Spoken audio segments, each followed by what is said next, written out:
The majority of you, when I say the word failure or defeat, you will immediately correlate it with negative.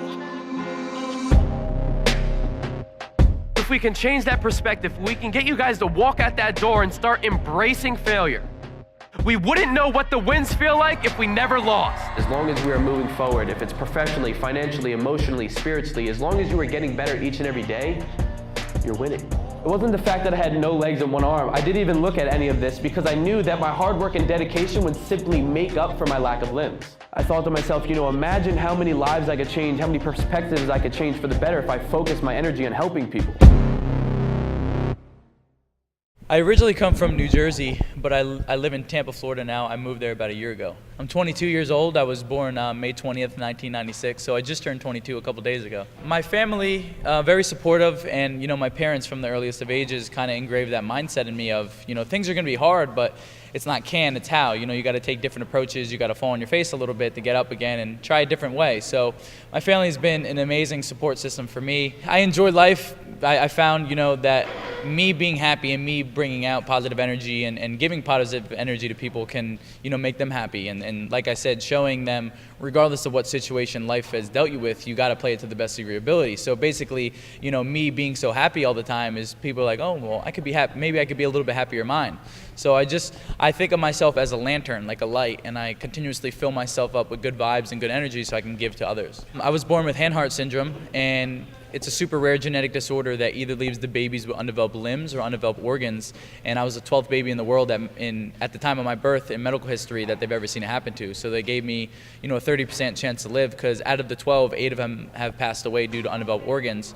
So super rare, but super grateful to be alive and, preach about being grateful and living in a state of gratitude. When did you realize what you had this problem? So when I realized it was different? Yeah. I realized in middle school, kind of when I was different, and we can agree the middle school and high school are probably the most judgmental times. So I realized, the kind of kids picking on me a little bit, but not too much, but I just realized how different I was. And I found, my why through wrestling, impacting people passively. I wasn't even focusing my energy on helping people, and I was, motivating people on the sidelines. So I realized that I am put on this earth in this situation to be an example to others, to show them what they're truly capable of doing. We've been traveling all around the world, and I'm just grateful for the opportunity to be, like a beautiful place like this in Cabo, to share my message all over.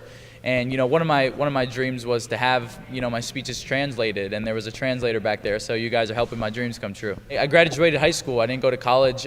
From high school, I kind of just learned what I needed to learn in different industries and made it happen. And that's what I always say. We're the architects of our life, and each and every day we have the ability to learn whatever we want to learn and implement it into our life. So that's what I did. Tell us something about when you had hard, difficult moments. Because everybody has it, but when you have these difficult moments of yourself, and have you been angry with life, or what do you do when? Yeah, I tell people when you're in a low state or you're feeling down, right, and maybe it's the little heads, the little self-talk in your head that's telling you you're not good enough for anything. I always tell people to embrace what you're feeling, embrace that how am I breathing, how am I feeling, what's my attitude, what's going through my head, and realize that you don't want to feel like that anymore. So I always tell people we have to be our biggest cheerleader. We have to be our biggest cheerleader, and we have to talk ourselves out of that situation. And one of the things, I talk about is positive, affirmations, which is rather than beating yourself up and saying I'm not good enough or I'm not pretty, you say, I'm confident, or I'm learning each and every day, I'm getting better every day, because it's all up here, it's all mindset, and we need to be our biggest cheerleader. What makes you really angry? I don't like unauthentic people. I don't like people that aren't genuine. So the majority of the world right now, they're in that mindset of, okay, what can I get from this person, rather than let's make a win-win situation. They just want to take and take and take. So I like genuine people. I like authentic people. People that aren't fake and don't wear a mask. How did you prepare yourself to face this crowd?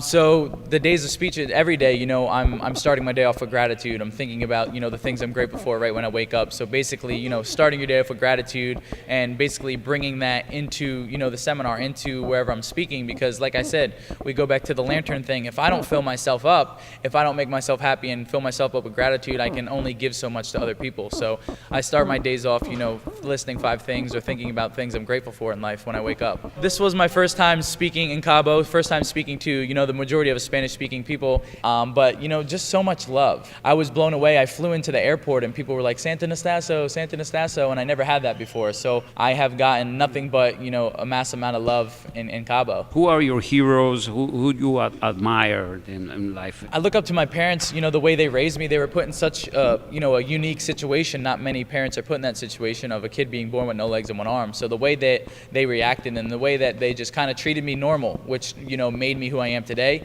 My parents are one of my big heroes. And you have brothers and sisters? Or? Yeah, I have one brother and two sisters, and they always treated me like I wanted to be treated, and that was normal. So that was enough, you know, enough for me, for them treating me and loving me just like a normal kid. What means life to you? I mean, life and friendship. Oh man, friendship, just surrounding yourself with a good tribe. You know, being your authentic self will only attract, you know, authentic people that want to be around you for who you are and what you love. So just being authentic attracts the right people around you. And, you know, life is just all about, you know, being fulfilled, you know, being happy. What next for you? What would you expect from life for the future? I want to do everything, man. I want to take over the mainstream modeling industry. I want to start DJing, singing, and rapping. I want to do everything to show people, like I said, you know, life hands you a hand and you have to play it to the best of your ability. So I just want to break into every industry, you know, basically take over the world. Yeah. Once you are doing these kind of things, fit you? You know, being an example to people that may be parenting a disabled child or just anyone, you know, being an example and shedding some light and changing the perspective fulfills me. It fills me up. What makes you scared? Scared of not doing enough.